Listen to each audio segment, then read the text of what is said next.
Okay, Drew, pitch a thing, man. Let's do it. Happy birthday to you. Happy birthday to you.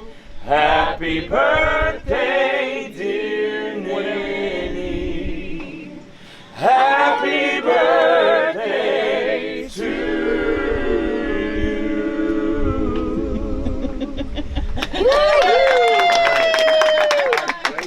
Now, that'd be much more sad, but let's pray. And is the food out, John David? Yeah, it's all out. Everything's ready. We could say a lot more, but thank you for John David and Beverly and Becky and Molly and everybody worked today getting ready. It's a good time. She made her own banana pudding, though, I think.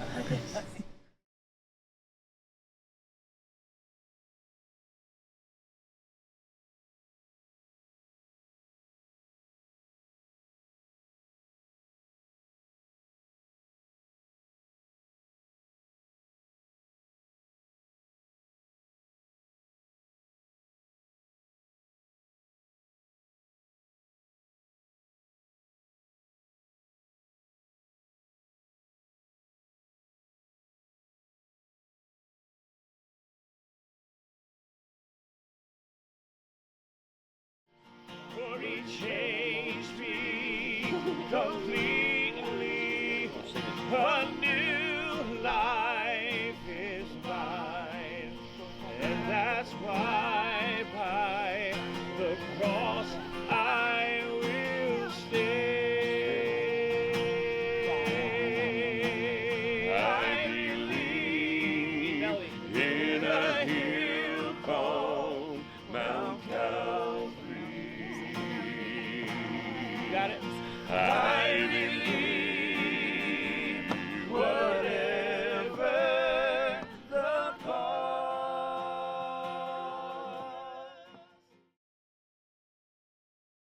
Partially true. Can't be totally made up. But, and it's got to be somewhat honoring, mostly honoring, or all honoring. But it can't be dishonoring. But there's so many things in Mom Ninny's history that are worth reviewing. Interactions. I've got one. I'm not going to start with it. A lot of them are they're just worthy of note. So maybe the children can lower it down there. Do you think that'd be all right to ask them to not talk real loud? They don't have to listen, but so we don't have to maybe struggle over it as much. We're all pretty So, loud over here, though. John, who's actually known Mom for a long time, is going to start. And then you be thinking, and after that, we'll just jump in. All right, but John's starting. All right. I'll give you guys a little bit of history. First thing I want to do is thank Jerry. Because Jerry, back in the mid-70s, he introduced me to the Keller family because we were in concert chorus together. Yeah, I remember That's that. where it all started, where my connection to the Kellers began. And he has a name that I'll bet most of you don't know. But I called him Low Note. I can tell you the song. See? What was the song? Go ahead. Madame Jeanette. Oh, golly, I don't remember that. It was a D flat. It was. All I know is we were singing together next to each other, and I was kind of a little more tenorish or baritone or halfway in the middle. And at the end of the piece, or at some section, I saw where the notes had, you kind of have the 5 lines. You guys musical, a little more better than I am. You kind of got the 5 lines, and you kind of know where the notes are in that. Well, at this end part, there were the extra lines underneath it. And there was this note down there that I knew I wasn't going to hit. And low nut. Low nut. The real name comes out. Cannot be dishonoring. That's his new name. No, back on track. Come back, Danny. Low note actually hit it and really made it sound well. So that was my first interaction with the Keller. And I remember your response to it. Yeah. It was quite interesting. Yeah. It was quite interesting. But then he introduced me to the rest of the family, and so I got to know the Kellers and Miss Keller and Mr. Keller, and I think in those days I think I dated Becky a little bit at that time frame. But Becky was kind of looking for faster men than me, or faster boys than I. I wasn't cool enough. We're supposed to be honoring. Okay, I wasn't fast enough. I wasn't cool enough in that day, so I kind of was just on the side for a little bit. Clint Beasley. There you go. Yeah, exactly. Whoa, whoa, whoa. Okay, we're not going too much down memory lane. Okay. Anyway, I got to meet the family and just thought they were very special. Wonderful family, and then we kind of went our separate ways for many years, like actually 23 years. And then I was at the dentist getting something fixed with a tooth that had an issue. And I came out after I was done. I was talking to the lady there at the counter about, getting my bill straight or whatever. And I heard this voice off to the side, and sure enough, there was Becky, and she says, "Remember me?" And I said, "Hey, Becky, how you doing?" Thank God. Yep. So that's how we kind of hooked up again, was from the dentist's office. Since then, she has not let me go to the dentist alone until I find somebody else or whatever, without supervision. But then I want to thank you, and then I want to thank you for being my amazing partner and supporting me and helping me to do the things that I do in life and making my life so special and meaningful. Now that could take some time. I'll get you guys in tears with that. My love for. Now I call her Cutie Pie. How many knows I call her Cutie Pie? Yeah. I actually have a text shortener for you young people that know how to do text shortening. CP for Cutie Pie, CT for Cutie Toes, and then CB for Cutie Boots during the winter when she wears cute boots. Those are all text shorteners right in my phone. And then that leads to our honorable gifts, and that is, Charlotte, I thank you from the bottom of my heart for creating, you and Dale, for creating such a beautiful person. Whoa.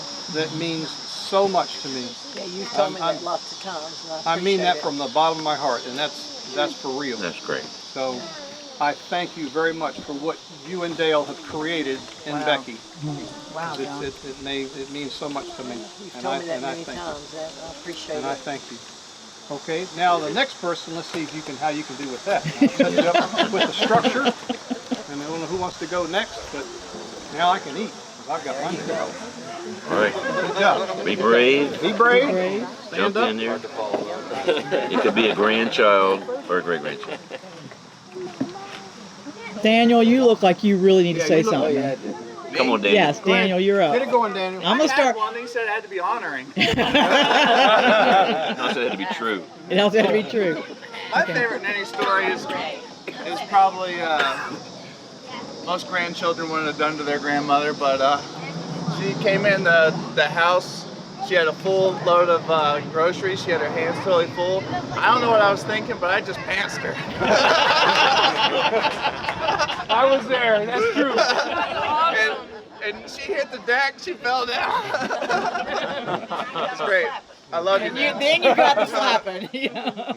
My second one that Jerry said maybe I shouldn't share, but I will, is every time I went to West Palm, she always told me I was her favorite, and we went to the toy store. That's going to be everybody's story. Oh, man, I think we almost had Oh, no, that was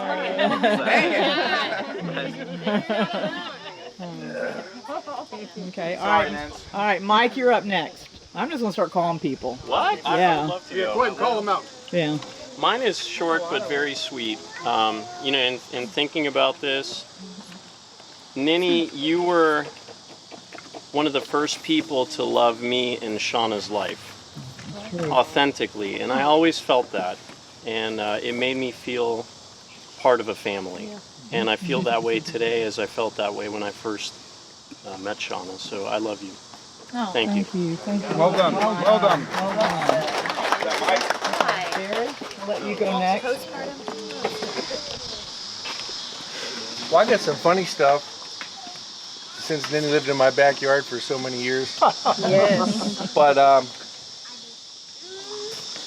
think the most, just trying to think the most significant thing, I look back when the boys were small, I think like 4 and 2, we traveled with Danny Gaither for 11 months. Wow. In the last month, I had the flu for 3 weeks. And I mean, when I got to the end of it, I was so sick. I mean, I can't even tell you, I was like in and out of consciousness. Beverly called Charlotte, and we were in Fort Pierce, and she boarded a station wagon or something, and come and got me. I thought, wow, you know, to have someone you can call at any time saying, hey, we need some help here. An interesting thing, 2 years ago, Andrew's on his way to Africa, got sick in London, had to fly back to Miami. Who comes and gets him again? She's still on the path, you know. On duty. She comes down. So anytime you get sick, you're far from home, you can call Ninny and she'll come and get you. But thanks, Nin. You've been a great mother-in-law. We've been through a lot of stuff together, but I gotta say we've hung pretty tight. Yep. We've hung pretty tight. So Absolutely. thank you. I remember she came and got you, made a bed in the back of that station wagon. Yep. Sickest man I have ever seen and still living. And I told Daddy Gaither, he said he's got to sing tonight. And I said, no, he's not. Charlotte has spoken.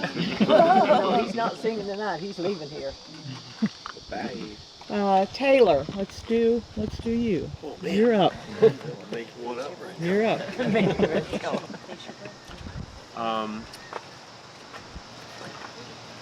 I was thinking about something, but Becky caught me unawares.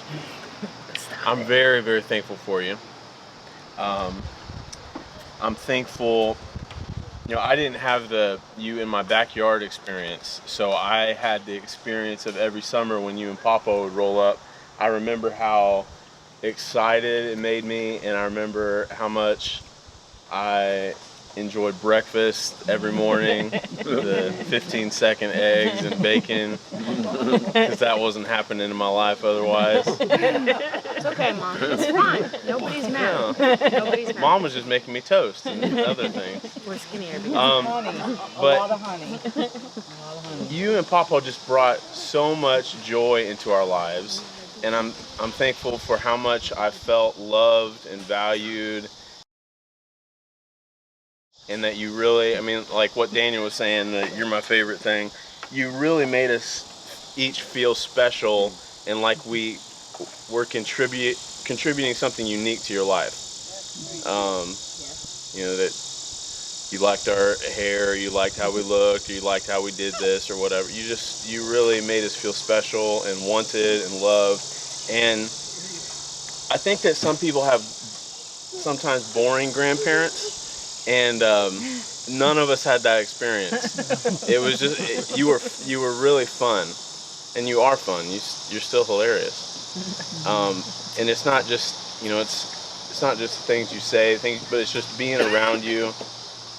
It's always been enjoyable and something to look forward to. And so even recently, when Kendra and I got to go down and spend time with you, still fun, still making me breakfast, and so I'm just thankful for you. Sure miss Papa a lot, and but I'm really thankful that we can be here around this table and give you a little glimpse of how much you mean to us and how much we love you. So. Amen. Amen. Well said. Well said. Okay, Kara, we'll let you go next. Okay, but I'm not standing up. Okay, that's fine. You don't have to stand. I'm definitely not the talk in front of the crowd part of the family. So, but I think one of the things that was, I mean, there's a lot of wonderful Charlotte stories with me because she's definitely been a mom to me. But when when JD and I were getting married, I didn't have my grandmother around anymore, and she was the sewer and the person who did everything. And Charlotte said, well, I can make you a dress for your wedding, and she did that and made this beautiful dress for me, and just everything about it was such a nice experience. And I just thought, like, she's always opened her heart to me and cared about me, and I think love it when she calls me, because she always says, hey Kara, this is Charlotte. I'm like, oh, okay, because I had no idea. Like, but I always laugh because it's the same thing every time. Hey Kara, it's Charlotte. Hi. But I just enjoy you, and you've always been good to me, and love having you around. I love to watch the relationship that you have with everybody, and it's definitely wonderful. And I really wish I would have been able to meet Dale. There's so many good stories about him, and so. Well, I love people, love my kids. Well, you're a great mother, so you've done a good job. All about. Okay, let's see. Andrew, we'll do you next. Andrew. Andrew. Yeah. Yeah, there's so many stories. I agree with what a lot of people said, what Taylor said. And the opportunity to go to Ninny's house was always exciting. You know, usually as a kid, going to Palm Beach meant that we were probably going to sit in a lot of long church services. And you could always count on Ninny for a Werther's Original. Yeah. Butterscotch in her purse. Yes, good When you call. start getting squirrely, she would just. Part of the reason why I'm partially diabetic today is because of all the candy she gave me to keep me quiet. But yeah, just so many laughs, so many good stories. But I think what I'd want to speak most about would be her character. I don't know that anybody serves and loves people as much as Ninny. I think about how many hours she logged cleaning that church in Palm Beach. Just how she's, and you know, we joke, but how she just really humbly served each and every one of us. I still haven't been able to get Jamie to bring me a drink like Ninny has, but she just loved us so well, served us so well, and I think even just being able, again, like Dad said, in the backyard, the way that she loved and cared for Pawpaw, you know, and kind of his final days, as always, that stuck with me. I mean, just, you know, so I think if I had to say anything about Ninny, if there's anything I would want to emulate or be like, is just her heart of just being a servant, loving people, being behind the scenes. Like Kara said, most of us in our family have been up front, but we know who the real hero was behind the scenes, loving us, encouraging us, supporting us, telling us we're better than what we really are, all those things. So Ninny, I love you, and I'm grateful for you. Amen. Thank you. Andrew, I think that's the better thing I've ever heard you say. Very well done. Thank you. Very well done. That is the truth. Shauna, you're up. You drew the straw. Shauna. Your stick was cold. So I was trying to think of something to say, and I got to live near Ninny for most of my life, so I have lots of fun stories. Wouldn't go home. You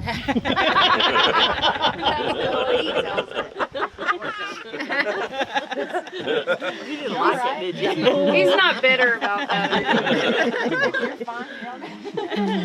So, some things that I remembered were when I was in first grade, she took me to Woolworth and bought me all these hair rubber bands that had pom-poms on them.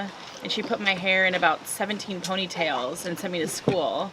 And then I got a note sent home that said I was no longer allowed to come to school like that. It was a huge distraction. And Ninny was going to, like, burn the building down. I believe that. I also remember lots of road trips where I got to go with her and Papa, and we would stop at Cracker Barrel and get fireballs and mitts, and she would let me do her hair, put her hair in curlers in the car, and put makeup on her. And Papa would taught me all the state capitals on car trips. And then another memory that came to my mind was she used to let me collect all these, I think they were called green stamps from the grocery store. Oh, yeah. That's an H. And That's an H green stamp. she would let me Get put them some. all on the little, yeah, she would have me put all the little stickers on it. And if I did, then I got to go to the store and redeem them for doll babies. A waffle iron or something. Right. But she always told me, don't tell anybody that I let you do this. Because you're my favorite. Because you're my favorite. We're the girls. Can I just say the part of that story you don't know? Is she told me the same thing, but she took my green stamps to make sure that you had enough to get your doll babies and all that. True story. I'm licking, you're licking a little bit because it's fun. I'm licking because I actually am being made to do it. I feel like we should all talk about this in private. True story.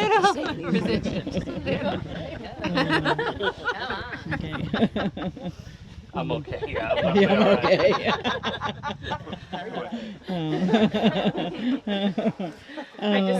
Those are just really fun memories that I had, and it's like fabric of my childhood, you know.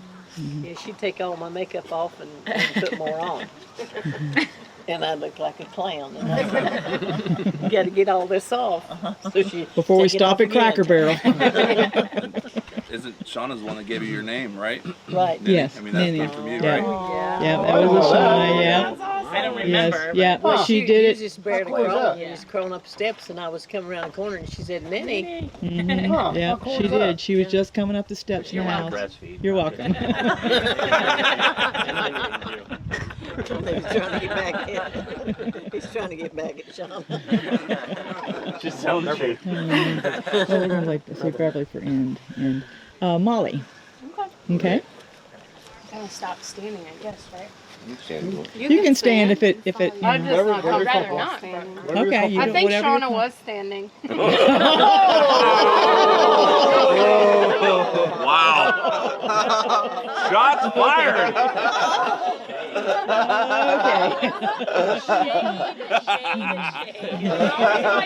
Where's my tea? Room number 323. No. I'll give you a room key. Okay, we're getting. All right. So this is just kind of a silly thing, and I don't know if she's done it to all the grandchildren, but anytime, that's not all I'm gonna say, but anytime you sidle up to her, she has very comforting around the side, lower back pat. It's like, you're my grandkid, and I love you. And I think you do it to all the great grandchildren, and it's just your signature hug. And it may sound silly, but that's something that has always just comforted and meant something to me. And like Taylor said, you know, you and Papa were the only grandparents I had, and didn't get to see you as much as we would have liked to, but I want to thank you for how you fiercely love your family. Every time I'm around you, you just always look around and say, wow, look how beautiful, talented, and we're all losers, you know, but you don't think we are, you know? No. You don't think we're losers, and I don't know. I mean, I don't know if other matrons fiercely love their tribe as much as you do, but so thank you for seeing not just the best, but thank you for seeing what God has placed in, because you see gifts a lot, I think, and you honor the gifts that your kids and grandkids and great-grandkids have. So thank you for that. Thank you for defending, because you're just a defender. And like Drew said, thanks for taking care of Papa like you did, because that did speak a lot to your family. So, love you. Well done. Well done. Very well done. Okay, where do we go now? That was hard. I gotta catch my breath. Reagan, your turn. Well, one of my favorite Ninny memories, well, I guess there's a lot of them. Some of them are like the moves I've gotten to know throughout the years, like the one where you come up to me and you're like, put it right there and you bop me on the head, something like that.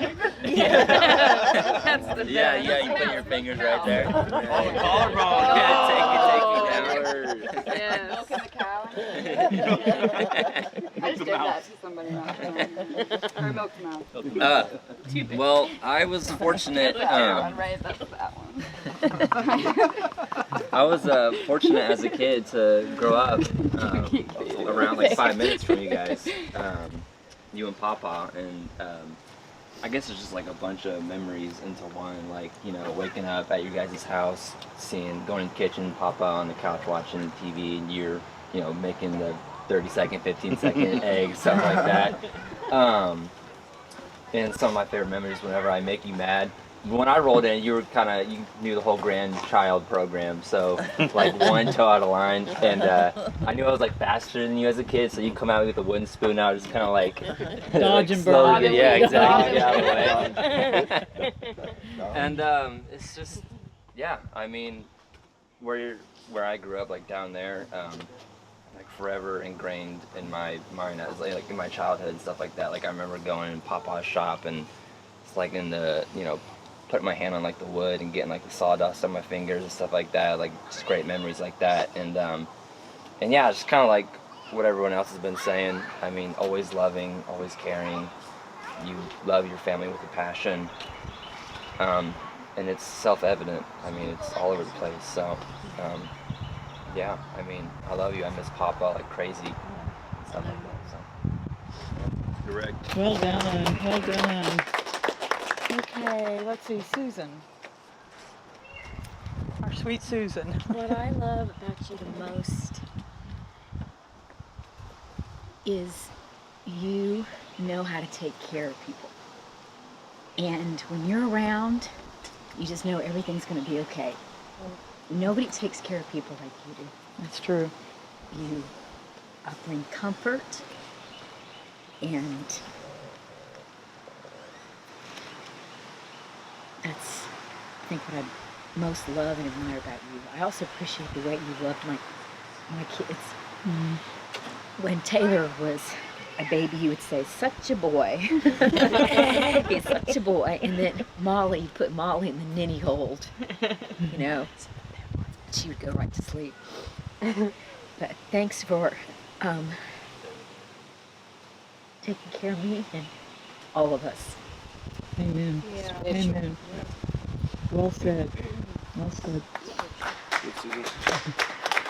Okay, let's see. Glad you brought up the ninny hold. My children have been in the ninny hold. Everybody has. Everybody has. In the WWF, they call it the sleeper hold. Cut your carotid artery off. No. No, Molly just like to be cut. Pass out. I just like to be in your armpit. I still like armpits. I think they're comforting. Is that weird? You didn't know that. Jared did not know that. Any squirmy youngins will go right to sleep. Okay, let's see, Molly. Ashlyn. Ashlyn. Did I say Molly? I'm looking this way. Ashlyn. I got Molly's down here.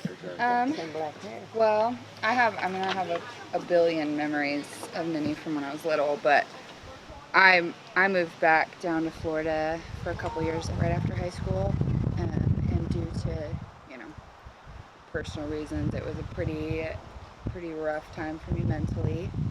And one of my favorite things to do during that time was get lunch with Nini.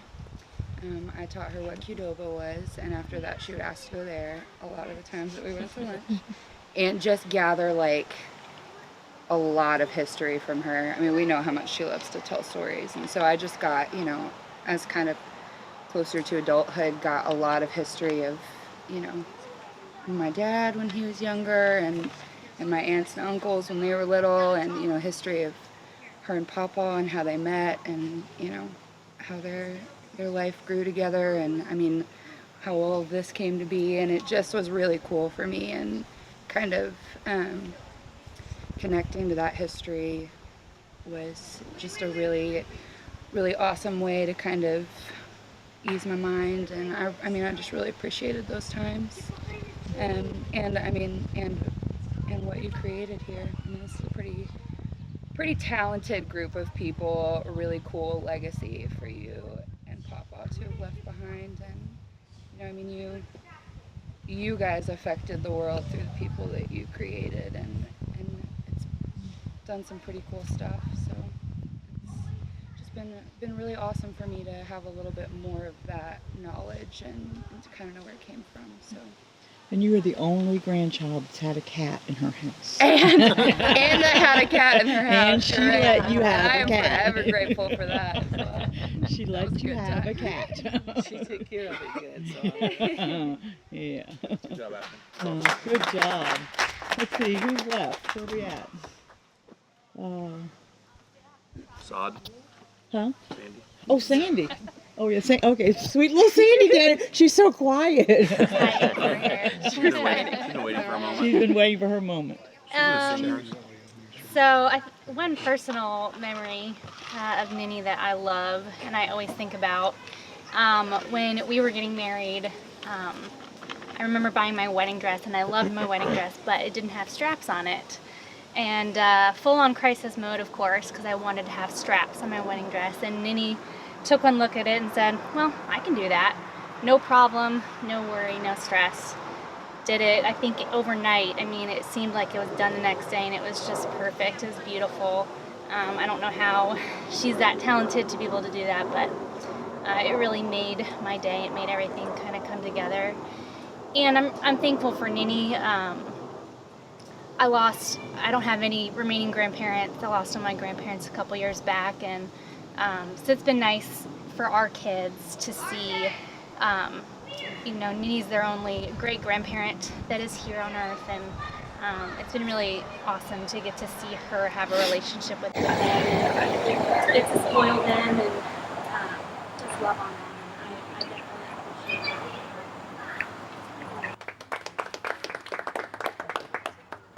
Okay, Max. You were bent down long enough. You're up. Ever since these two met, she's always been there with us the whole time. Loving, caring, taking care of us. Really grateful for that. Blessed to have her in my life now. She's there when I need her. Love her for that. Good job. I guess we lost Kendra. Baby doing. Let's see. I guess it's me and Robert. No, Jerry. Jerry, you're up. We'll do it we'll do it in birth order. John David. John David's got to do the end. He's got to be the grand finale. He's got to be the grand finale. Could I suggest this, maybe before the four of us go, we maybe see if anybody wants anything, something else to drink, clear your plate, or we could. Yeah, we just got a couple of them. That's fine. I was being honest. I would get more potato crust. How about Beverly? Yeah, You're on the wrong side. Get your electronics figured out. Oldest to youngest. We'll do, we'll go oldest to youngest. Oldest to youngest, okay. And I'll hold the camera for you. Okay, Beverly. You're up. I'm an emotional basket case right now. Cry, baby.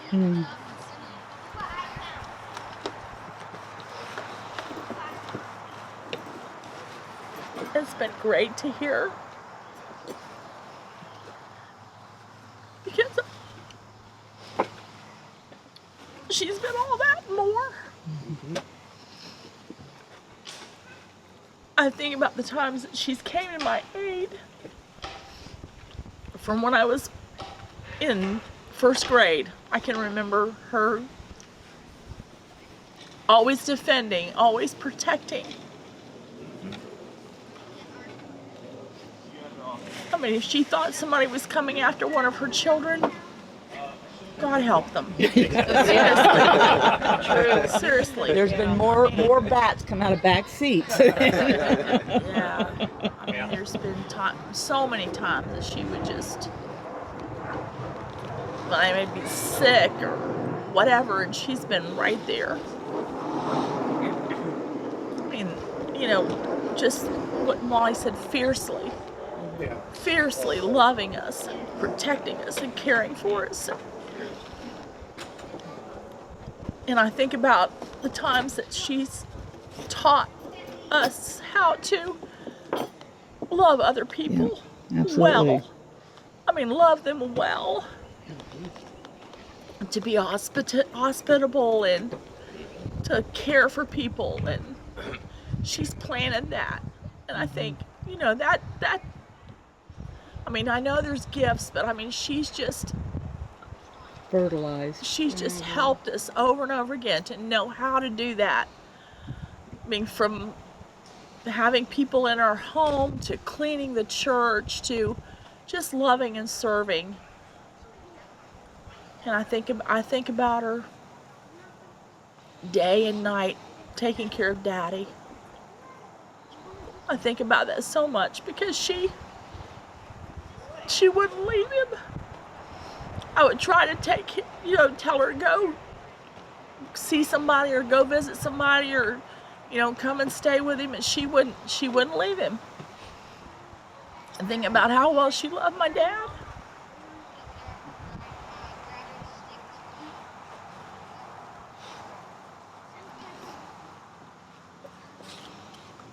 I'm just grateful for her.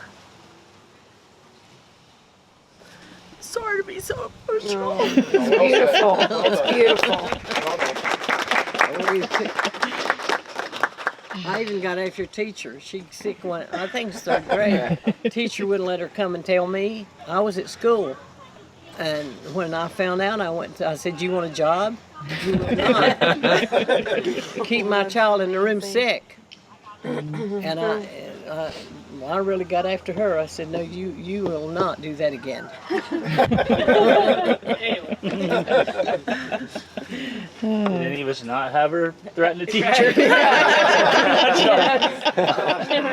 Politically correct today, but she threatened to bomb the school one time.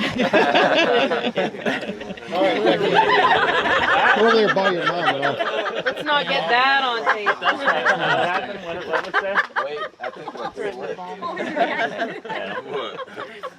This is just a beautiful table. I have to say. It's a moment none of us will forget. Yes. Ooh, you're hard to follow. Yes. Well, I guess just, you know, I had a lot of stories. I mean, from Mom showing up in curlers while I was in my thong bathing suit on the beach. make sure that all my friends understood I was not supposed to be there. And junior high school. Junior high school, yeah. And I remember that very story, Mom did come get me. I was on the beach with the wrong people, and she come and got me.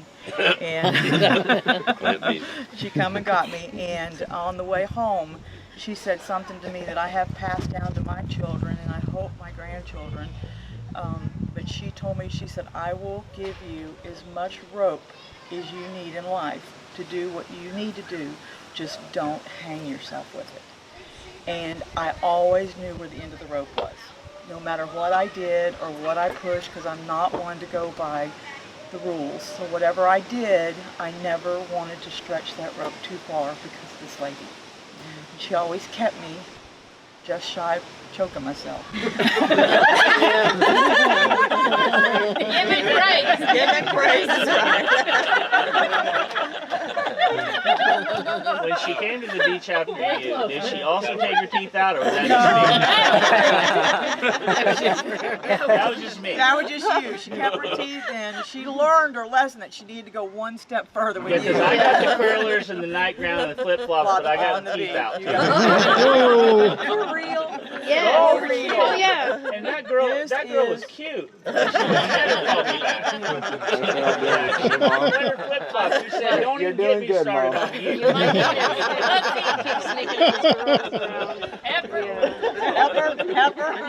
It is 100% true. 100% true. She comes down the beach, flip-flops, nightgown, and curlers. 100. She knew how to reel you in. I got rid of that girl. I never saw her again.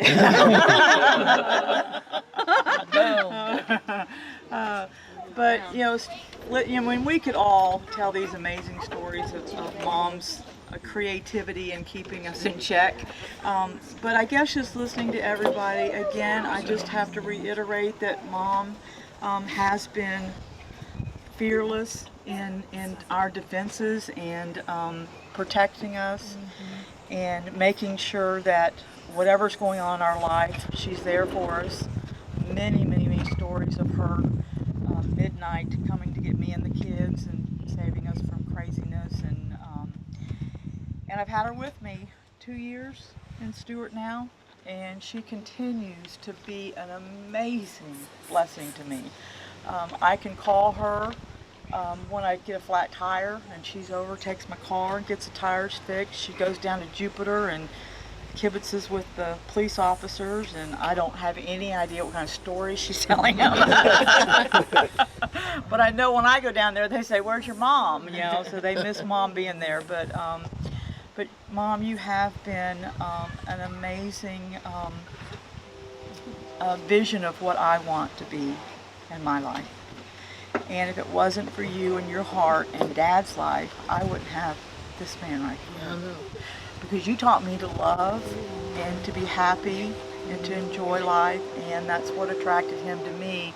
And man, has my life changed since that man came into my life. So, and that's all due to you, Mom. You did it. It was your love and your guidance and your and you raising us all right. It's given us all this whole table of people, just amazing. You look at each individual life here, and what an incredible person everyone is here. It's true, yeah. It's just and running around out there. The next generation is so very You mean the ones with the sticks poking? There's someone lighting sticks. Someone's lighting a fire. I think that one belongs to Daniel. But Mom, we do love you, and words can't even begin to convey what you mean to each and every one of us. And I am so thankful that we have this opportunity to be here today with you, and that this was your birthday wish. So I'm thankful. All I said to Becky is I wish I could get my kids together for my birthday, and here they are. Here they are. Becky won't get it done. No, it's John. John is what allowed me to do this. So, but yeah. I'm just tech support. I just get it all to work for you. Okay, John David, you're up. No, it's Jerry's. Jerry's got that's right. Jerry's got to do his little specific story. Good words, and I do want to thank Becky, thank you, and John, everyone else for making this. Being the motivator and making this happen. This is very special. I've got early memories. Only Beverly and Becky have known you longer than I have. So you were how old when you had Beverly? Oh, 18. I had all three of you before I was 21. Okay, so I'm 59, you're 80. So what's that? Where's Taylor? 21. 21? 19. So I'll say it together. 21. 18. Well, it doesn't matter. So you might be 82. We don't know. Party's over. About 2 years. Sorry. The point being that I was 17. I was not quite 18 when I got married. Yeah, she's right now. So the point being that my earliest memories of you were in your 20s. Right. Probably late 20s by the time. But I remember things. And I won't get into all of them, but there was never a time that you didn't work, usually multiple jobs, right, through hard times. The dad was sick. I remember We first got to Florida. I don't remember first getting there, but I remember his first years in Winter Haven, Lakeland, you working, Woolsworth. And that continued on. I mean, so you taught us hard work. And you taught us hospitality. And I won't apologize for this, but I try to look at life through the prism of eternity, because ultimately that's going to be the judge. You know, we can enjoy all we want to enjoy, but eventually it's going to come down to who did God make us to be, and did we get there? Or did we choose a life of doing whatever we want to do? But I've seen you, learn that from you, that you, the word fierce come up, which is true, over and over. And I got one story I'm going to tell, get to it real quick, but I remember you persevering. And one of the early memories I have, and we've talked about this, they were probably both in school and I hadn't started yet, and Dad was taking a job in Palm Beach Gardens or wherever, Pratt Whitney. And so we would make the drive from Winter Haven cross country to that area, and I was big enough, or just big enough, and I didn't want to do this, but I had to. Wasn't any choice to stand in the floor behind her in these 40 and 50 model cars. Right. Everything was trying to pass us, and I had to take the curlers out of your hair or get a whipping. I mean, and then brush it out. So we're somewhere between Okeechobee and Palm Beach Gardens, and she wanted to look fine for a man. I'm having to take the curlers out in the back seat, you know, praying not to be gay or something. I don't know. Hey, listen, what happened there. I pulled hair through a frosting cap. The lesson was you got to do what you got to do. That's and right. But even when we, you know, Palm Beach Gardens, those years, even when Dad didn't go to church, you made sure we were there, and not just once a week. 3 times a week we were there, Dad coming or not, we were there. And when the pastor needs something, we knew who he was calling. I remember one time in the early 70s when Omer Blevins, we were going to have baptismal service Sunday night, except he went home and took a nap and forgot they'd left the water on. And the Kellers got called. The church is flooded. And we got church in an hour and a half, and I don't know what to do, and we'll call the Kellers. So the Keller family just showed up and took care of the mess. And that's what you taught us. You just jump in there and do it. But that protection thing was, when I'm talking about eternity, it's somehow in your spiritual DNA. It's not a personal choice. And here's a story. I don't know if we ever talked about this, but it happened. It was 1972, and Ted Smith and I were into things we weren't supposed to be, but we would do what kids do still. We lived across the street from a country club golf course. We were in a trailer park. We weren't country club people, but Ted and I would scavenge loose golf balls out of the woods and try to sell them back to golfers. And we did that, and the problem is the pro shop didn't like it. And I have no idea to this day how this happened, but it happened. I'm not embellishing it, changing it. They caught us, meaning pro shop people, and we were somewhere on the backside of this golf course. And she's never been on a golf course in her life. And they had us on the ground, giving us what for? Me and Ted Smith were both 12 years old.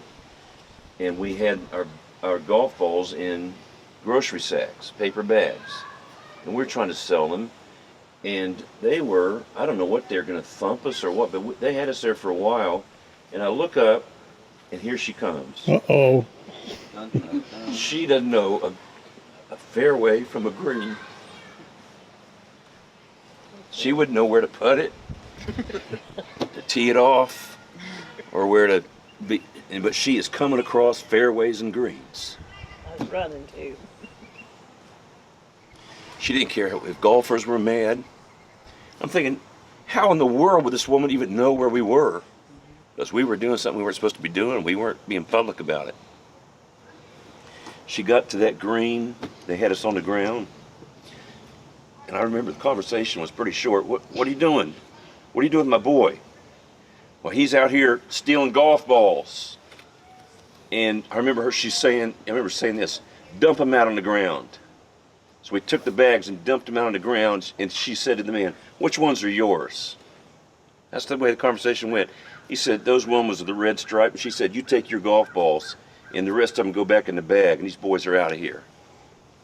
So they took their range balls, which weren't that many range balls, because most of them were Titleist and Callaways we found in the woods. We scooped up our balls, and I think she had some more words to say to the man, and we went back across the golf course to the trailer park. The ones they got out here in the ditches don't belong to you, they belong to them. We went back to the trailer park, but old boys in the country club got put in their place. Don't mess with the children.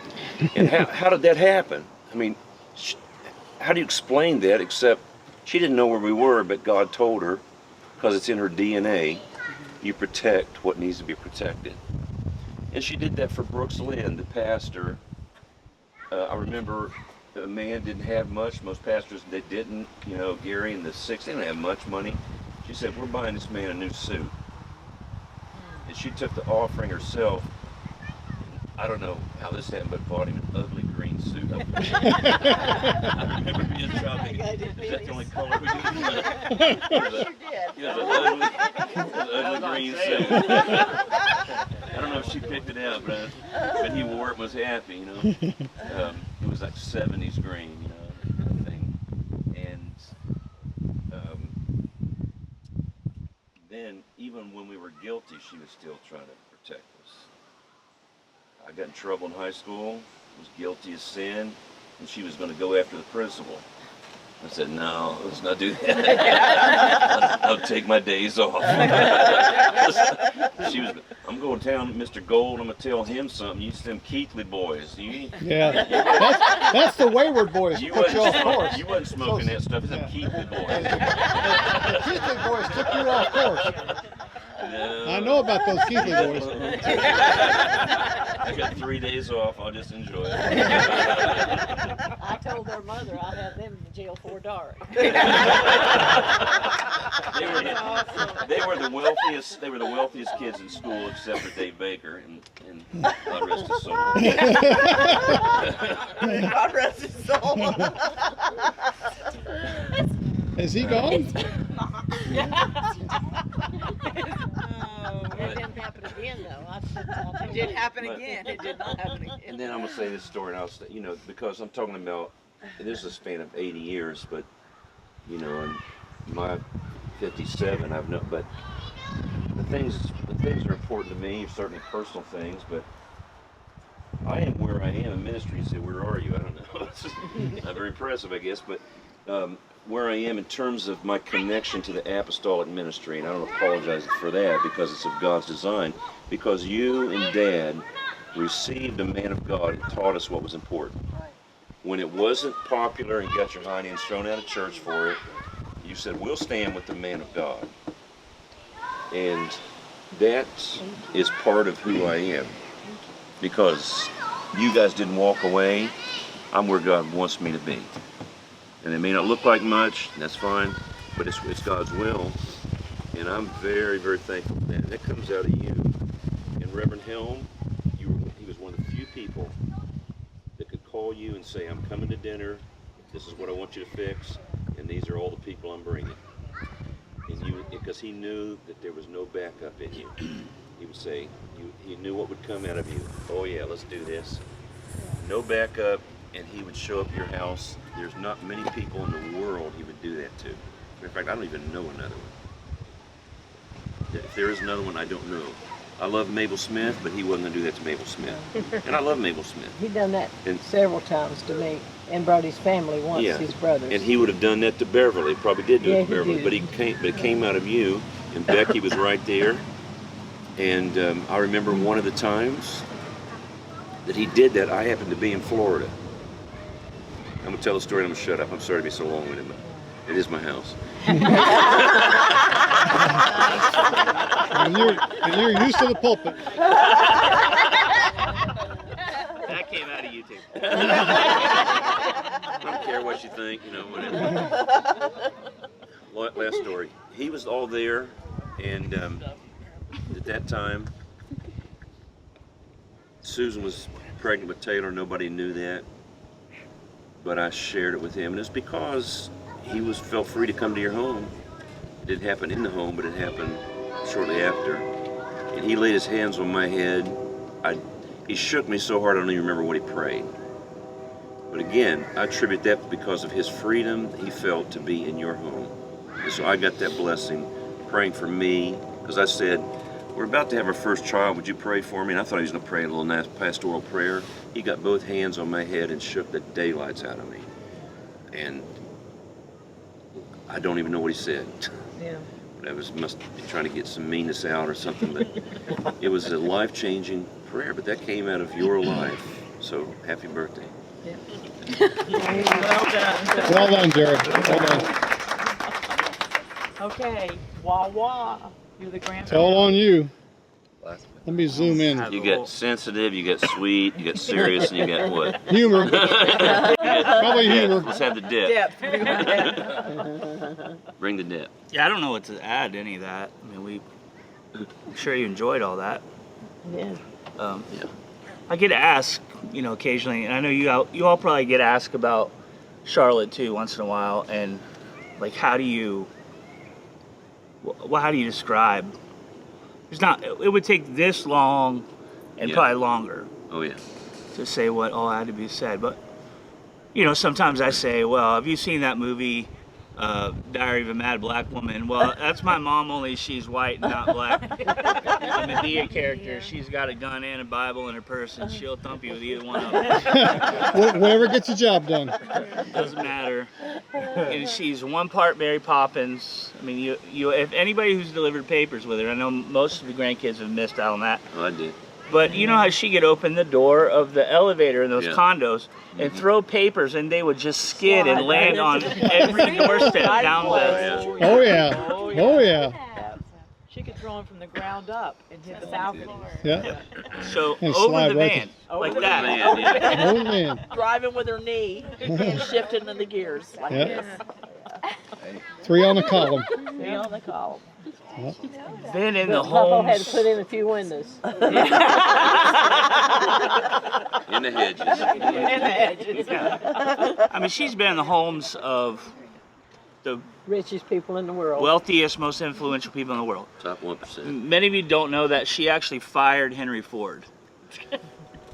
Went into his house and she said, well, I can't please you and I ain't coming back here. Right. I was little in the doorway while she was doing it. And I remember the time that Henry Ford, or His what did I say? Henry Ford. Yeah. It was his son. It was Henry Ford Etzel. too. Etzel. Yeah. Henry too. And Henry too. Might have been Henry Etzel. Ford. walked into the house and Ross Johnson, who was president of Nabisco, R.J. Reynolds, had left 22 $100 bills laying on the dresser. Right. And I'm a little kid, and I'm with her, and I'm thinking, Shazam, cha-ching, here we go. She put every one of those $2,200 bills in a white envelope and licked it and put a stamp on it and sent it in the mail. And he got it, mail-in cash like a drug dealer. He got it in New York City and called back and said, what in the blankety blank are you doing mailing $100 bills through the mail? And she said, what are you doing leaving them on the dresser? You're the stupid one that left them there. Not my money, I'm just sending it back to you. Right? Yep. So, I mean, how do you describe someone like that? We talked about the protector, the fierce protector thing, and we all have experienced it in one way or the other. Yeah. I can't say I experienced it more than anybody else. I got my fair share. I had girls call in the house, and she'd say, little hussy, put your mom on the phone. You know you ain't supposed to be calling, girls ain't supposed to call boys. She said, my girls ain't never picked up the phone and dialed no boy's number. Now, I don't know if that's true or not. That's a little bit like the golf course story. Don't matter if it's true. That's right. I didn't catch him. Right? But, I mean, again, what do you say about all that? And we've all experienced that. And how many houses have you furnished? Oh my. Yeah. I mean, I remember riding on the back of pickup trucks, trying to hold furniture from falling off the side. We're not taking it to our house, we're taking it to somebody else. Yeah. They give it to me in Lost Tree, and I knew somebody needed it, so I take it to them. Gave her, Never sold it. never sold it. Gave her boxes of liquor. I'll never forget this. Boxes of liquor. I'm talking about the good stuff. She's at the sink, both hands. pouring it down. And they said, "What are you doing?" They said, "Pouring it down." They said, tell me if I'm misquoting you now. They said, "Charlotte, what are you doing?" But that's expensive liquor. She said, "I can't think of nobody I'd want to have this." Just pouring it out with both Pouring hands. it out. I did. He said, well, I said, I don't, there's not a friend I would give it to. I don't know. Can't think of a soul I'd want to have this. I heard you say it. Yeah. Love it. Somebody who can, for example, vacuum and dust at the same time. What do you say? How do you explain that to people? What's your mother like? Well, she cleaned the house every single day, and my alarm clock was a vacuum cleaner. Right. About 7 Coming o'clock. through. Get it up. 7 o'clock, here we come with a vacuum cleaner. Get up. She had the bed made before your feet hit the floor, right? And True. I mean, and the one thing I say is you're unflappable. Nothing gets you riled up. If it's we're in trouble, okay, what do we got to do to take care of it? If it's somebody needs something, okay, what do they need? How do we do it? And it's just been a lifetime of that. Dad's sick. Okay, let's do it. You know, it took a team of hospice nurses to do what you did. You know, by yourself. Every day. Well, you was there to help me. You pick him up and put him where I needed him, and You know, but just never break a sweat. And so, you know, I know, you know, there's nothing to say except thank you for. well, this day I was going up 95, and I was going pretty fast, I guess. And the cop was beside of me, and he stopped me. And he said, "You don't know what I'm doing?" I said, "No, what are you doing?" He said, "You're speeding." I said, "Well, you was too." You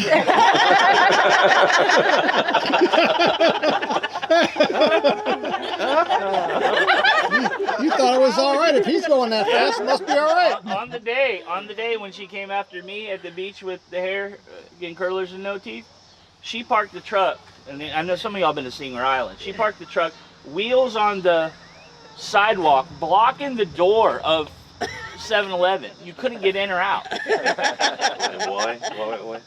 He was at the beach with I the was at girl the he wasn't beach with supposed that to be there with. girl that I don't, once again, discernment, because I have no idea how in the world she knew where I was or what I was doing. And the cop comes out with, and he's got his ticket book, and she looked at him and said, "I don't think so." He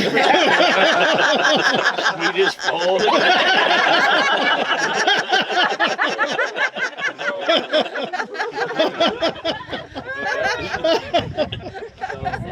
I mean,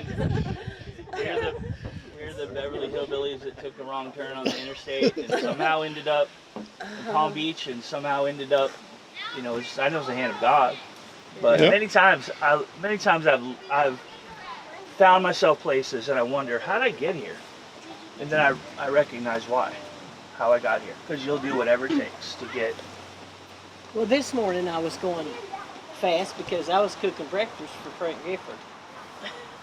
And I said to the cop, "Frank Gifford's waiting on me to cook breakfast. I can't sit here." And he said, "We'll go."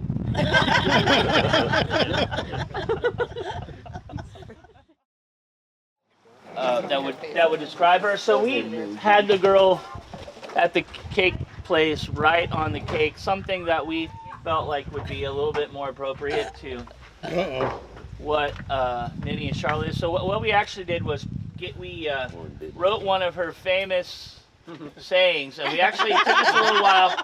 We had to debate this because the word dog has never been before in the history of the English language ever been a contraction before today. But it's a contraction, and here it is. And the cake says, if you want to come look at it, "A dog will take a bone, will bring one."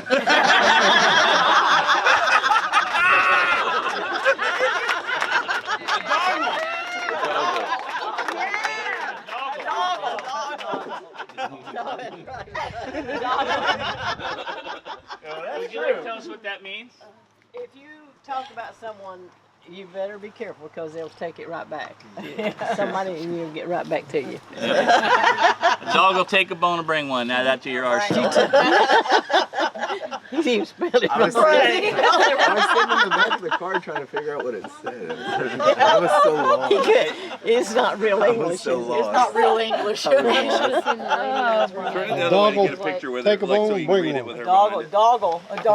You need to pay attention to that statement right there. I've heard you.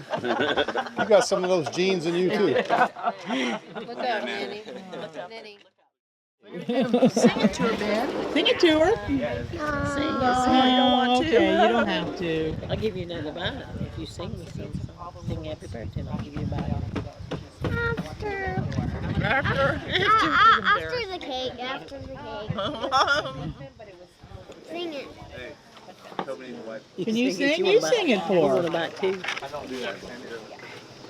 Well, thank you. Thank you.